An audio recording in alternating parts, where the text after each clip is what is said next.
ओम शांति। अॼु जी मुल्य तारीख़ है 25/4/2025। अॼु मिठा मिठा बाप दादा चवनि था, मीठी मीठी ॿार, बाप जी श्रीमत तव्हांखे सदा सुखी ठाहिण वारी आहे। हिन करे देहदारियुनि जी मत छॾे हिकु बाप जी श्रीमत ते हलो। है न, बाप जी श्रीमत असांखे सदा सुखी ठाहिण वारी आहे। इन करे हिकु देहदारियुनि जी मत खे छॾे करे बाप जी श्रीमत ते हलो। प्रश्न आहे, कंहिं ॿारनि जी बुद्धि जो भटकणु हाणे बंदि न थियो आहे अञा ताईं? उत्तर आहे, जेके ऊच ऊच बाप जी मत में व ईश्वर मत में भरोसो न आहे, उन्हनि जो भटकणु अञा ताईं बंदि न थियो आहे। बाप में पूरो निश्चय न हुजण जे कारण ॿिन्हिनि तरफ़ पांव रखंदा आहिनि। भक्ति, गंगा सनानु आदि बि कंदा आहिनि, बाप जी मत ते बि हलंदा आहिनि। अहिड़े ॿारनि जो छा हाल थींदो? श्रीमत ते पूरो न हलंदा, इन करे धको खाईंदा आहिनि। गीता हिन पाप जी दुनिया सां। ओम शांति। ॿारनि इहे भक्तनि जो गीत ॿुधियो। हाणे तव्हां ईअं न चईंदव की हिन पाप जी दुनिया सां। हाणे त असां वञूं था न, है न। तव्हां ॼाणंदा आहियो की ऊच ऊच बाप मिलियो आहे, उहो हिकु ई ऊच ऊच आहे। त हाणे त असां हिन दुनिया मां निकिरी करे संगम ते अची विया आहियूं। बाक़ी जो बि हिन समय मनुष्य मात्र आहिनि, सभु नीच ते नीच आहिनि।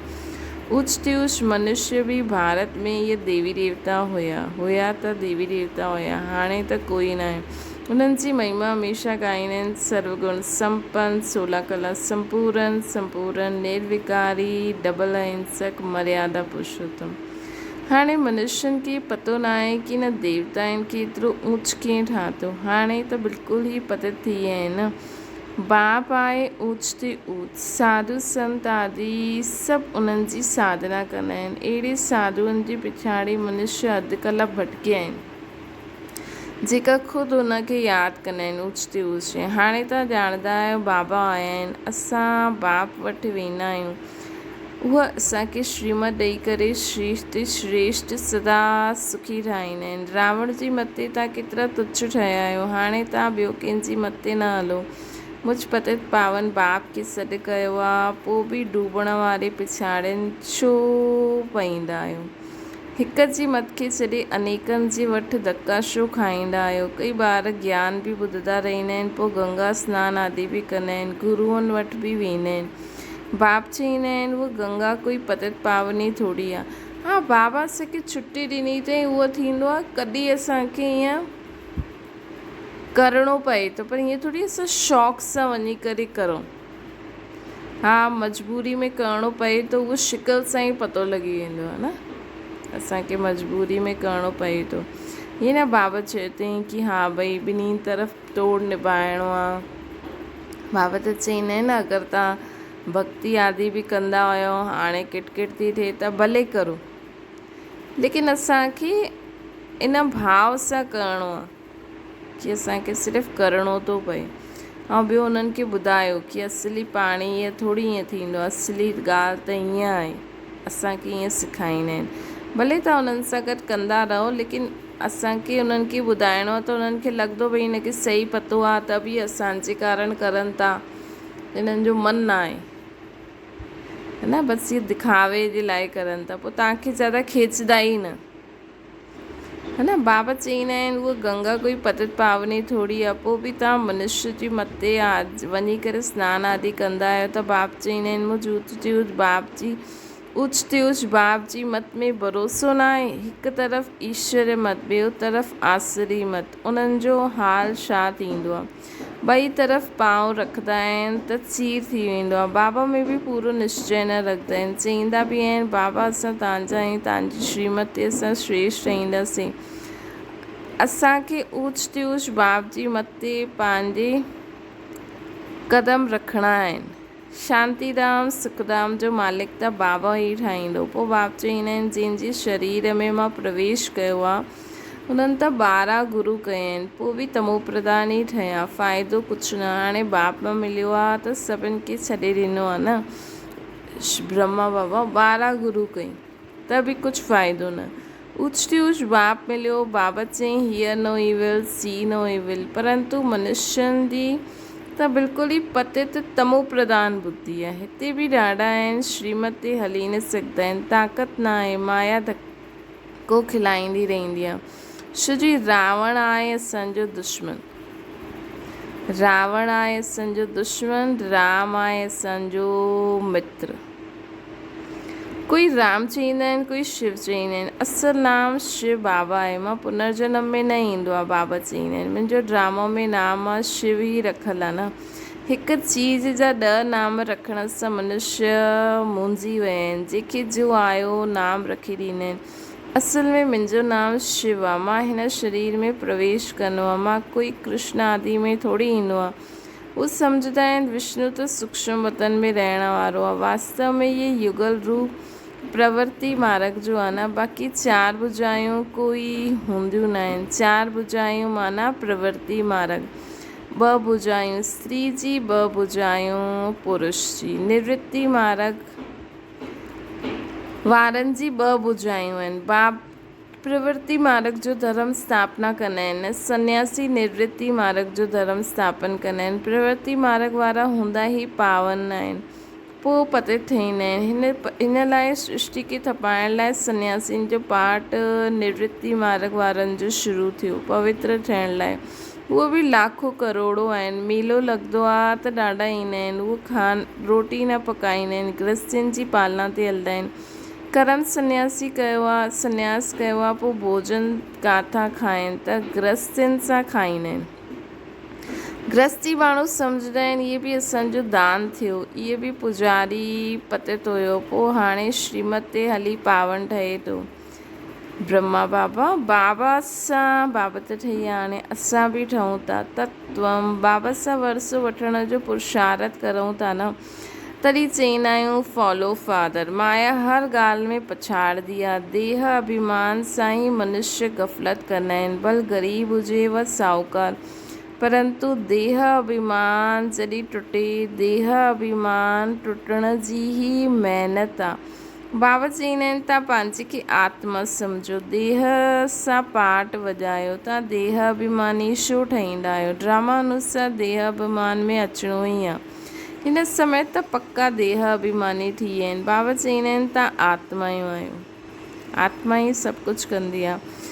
आत्मा शरीर सां अलॻि थी वञे, पोइ शरीर खे काटो, आवाज़ कुझु न थींदी।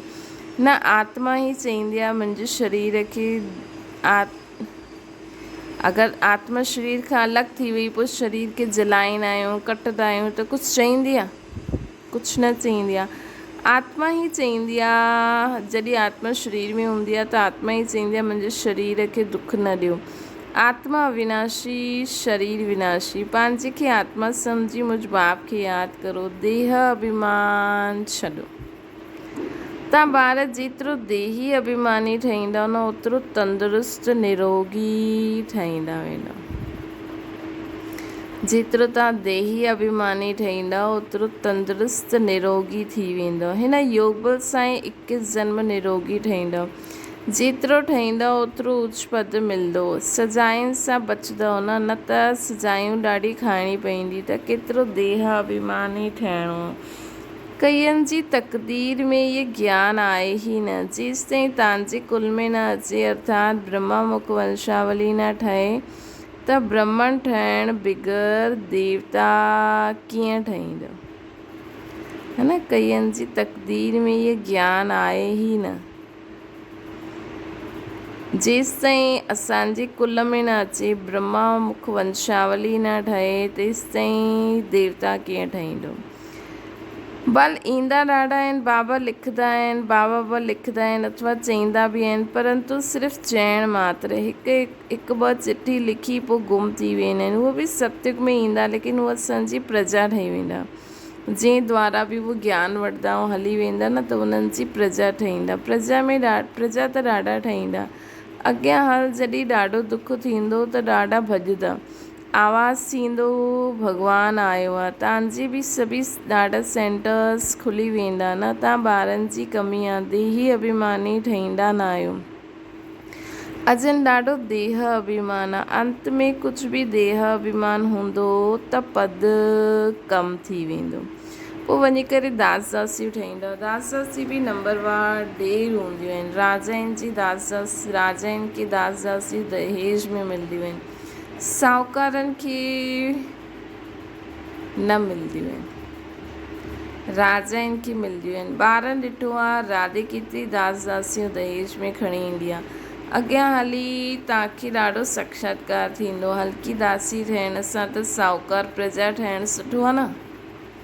दासी मतिलबु जो बाबा जी कार्य में विघ्न विझे, है न। त उन खां त छो जी जेतिरो अॻियां वधण जी कोशिशि कंदा न वधी सघंदा त यज्ञ में विघ्न बि विझंदा, है न। उहो प्रजा खे त कोई मतिलबु ई न आहे, उहो त पंहिंजी बाबा जो ज्ञान वठी रोज़ु मुरली बि ॿुधण ईंदा, कंदा बि, लेकिन यज्ञ जे में घुसण जी कोशिशि न कंदा। जीअं थींदो आहे न, असां बि ईअं करूं, असां बि ईअं करूं, असां क्लास करायूं, असां स्टेज ते वियूं, कोई न विहण ॾिए त पोइ विघ्न विझणु, है न। त इहे सभु प्रजा खे, ॿाहिरां वारनि खे थोरी आहे, है न। लेकिन अंदरि जॾहिं घुसंदा आहियूं यज्ञ में, है न, त ॾाढा कंदा बि रहंदा आहिनि। त बाबा चवनि था हल्की दासी ठहिण सां त साहूकार प्रजा ठहिणु सुठो आहे। दासी अक्षर ख़राबु आहे, प्रजा में साहूकार ठहिण बि सुठो आहे न। बाप जो ठहिण सां माया ॿियो ई सुठी रीति ख़ातिरी कंदी आहे। रुस्तम सां रुस्तम थी करे लड़ंदी आहे, देह अभिमान अची वेंदो आहे। शिव बाबा सां बि मुंहुं फेरे वठंदा आहिनि, बाबा खे यादि करण ई छॾे छॾंदा आहिनि। अरे खाइण जी फुर्सत आहे ऐं बाबा जो विश्व जो मालिक ठाहींदो आहे, उन्हनि खे यादि करण जी फुर्सत न आहे। सुठे सुठे ॿार शिव बाबा खे भुलिजी देह अभिमान में अची वेंदा आहिनि। न त अहिड़े बाप जो एॾो जीअदान ॾींदा आहिनि असांखे, उनखे यादि करण जी फुर्सत न आहे। उन्हनि खे यादि करे त पत्र लिखो न। परंतु हिते त ॻाल्हि न पुछो, माया हिकदमि कन सां पकिड़े उड़ाए ॾींदी आहे, नक सां पकिड़े उड़ाए ॾींदी आहे। क़दम क़दम श्रीमत ते हलो त कदम में पदम आहे। बाबा चवनि था क़दम क़दम श्रीमत ते हलो त कदम में पदम आहिनि। तव्हां अनगिनत धनवान ठहींदा आहियो, हुते गिनती थींदी न आहे। धन दौलत खेती बाड़ी सभु मिलंदो आहे। त बाबा जी श्रीमत सदा असांजे सिर माथे ते हुजे।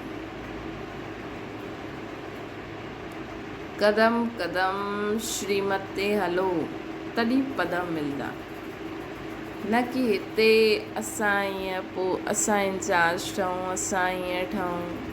हिन सां थोरी तव्हां बाबा जी श्रीमत ते हलो, हिते तव्हांखे कुझु मिले न मिले, लेकिन हुते जे लाइ त जमा थी वेंदो न।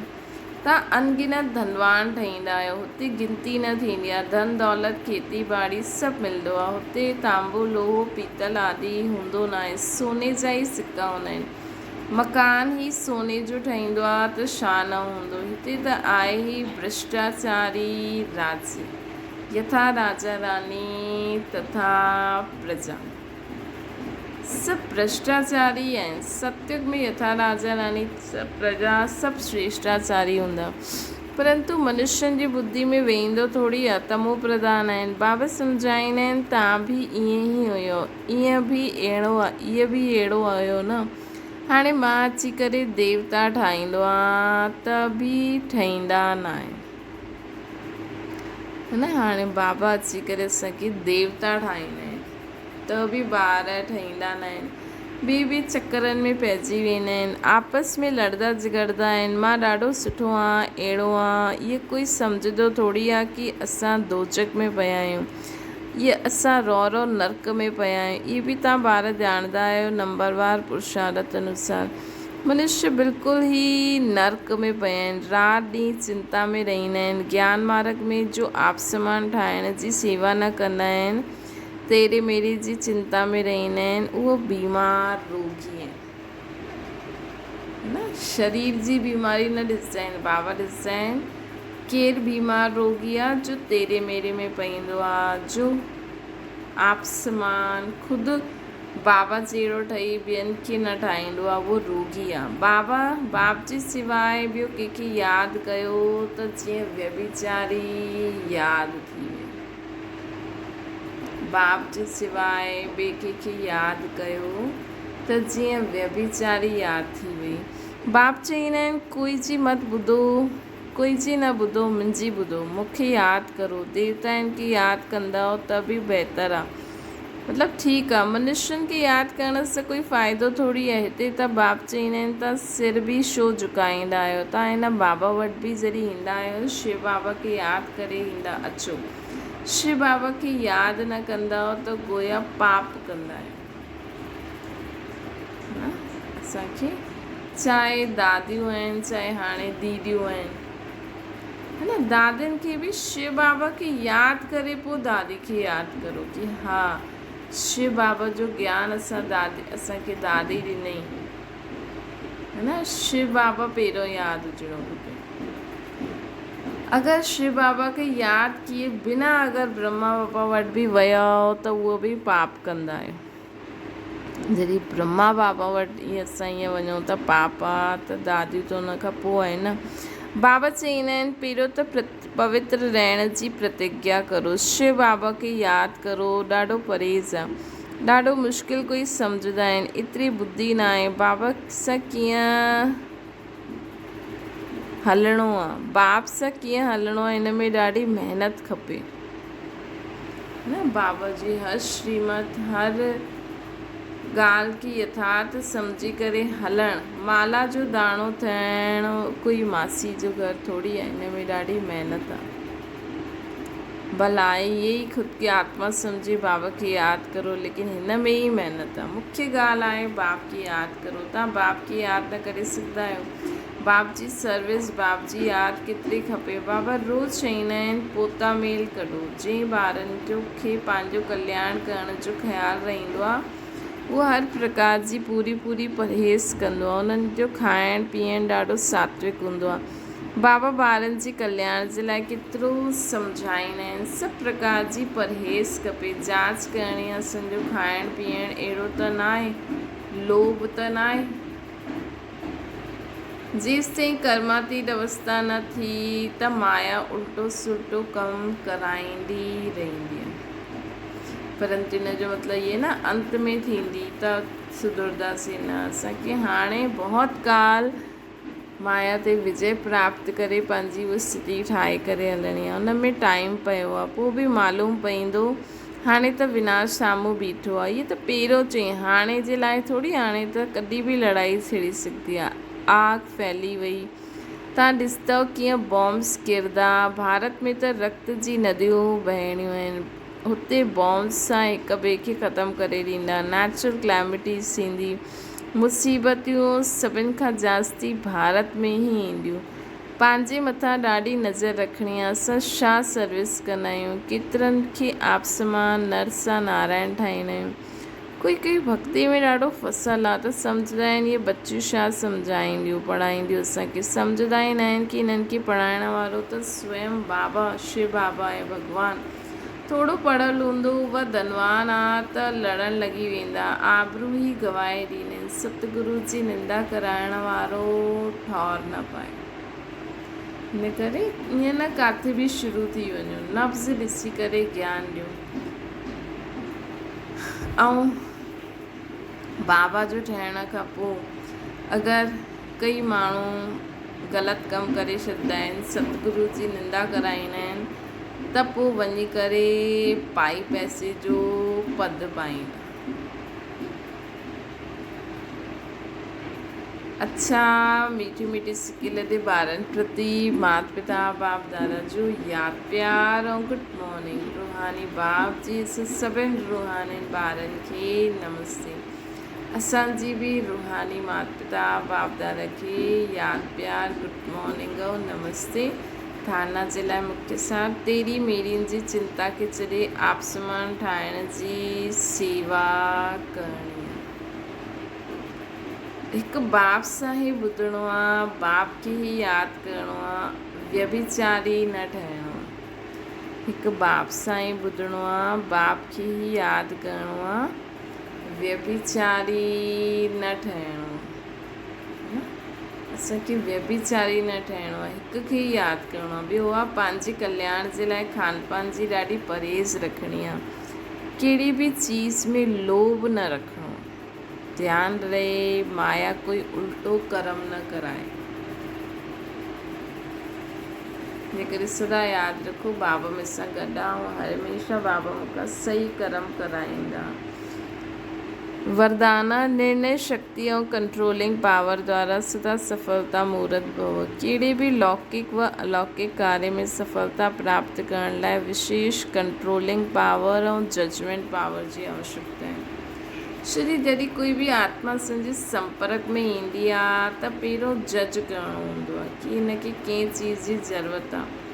नफ्स द्वारा परखे करे हुनजी चाहना प्रमाण हुनखे तृप्त करणो ऐं स्वयं जी कंट्रोलिंग पावर सां ॿिए ते पंहिंजी अचल स्थिति जो प्रभाव विझणो आहे। बाबा चवनि था कि नफ्स ॾिसी करे पहिरियों परखो, उनजी चाहना प्रमाण हुनखे तृप्त करिणो आहे।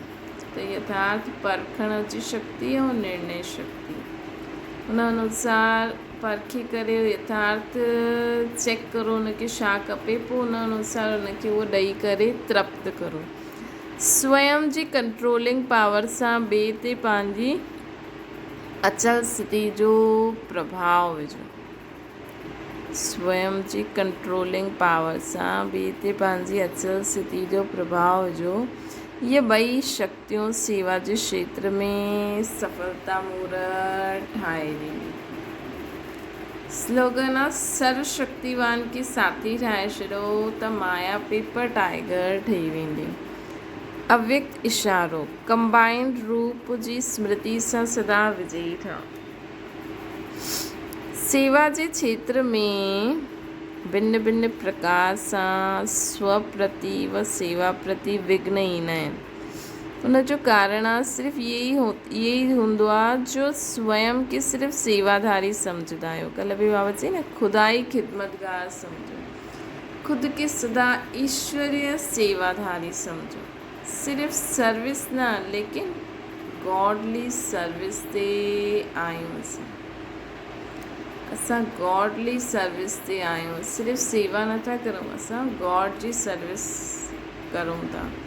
हिन स्मृति सां यादि ऐं सेवा स्वतः कंबाइन थी वेंदी। त सदा बाप जी यादि में रही करे मुंहिंजी सेवा न आहे, बाबा असांखे ॾिनी अथई, इहे यादि रखो, यथार्थ परखो ऐं उन अनुसार कंट्रोलिंग पावर द्वारा हर हिक जी इच्छा खे पूरो करो। सुठी पंहिंजी अचल स्थिति जो प्रभाव विझो। खाइण पीअण जी परहेज़ करो, मुंहिंजे तुंहिंजे में न वञो, सेवा करो, आप समान ठाहियो ऐं बाबा जी हर श्रीमत खे पालन करे हलंदासीं त ऊच पद पाईंदासीं, है न।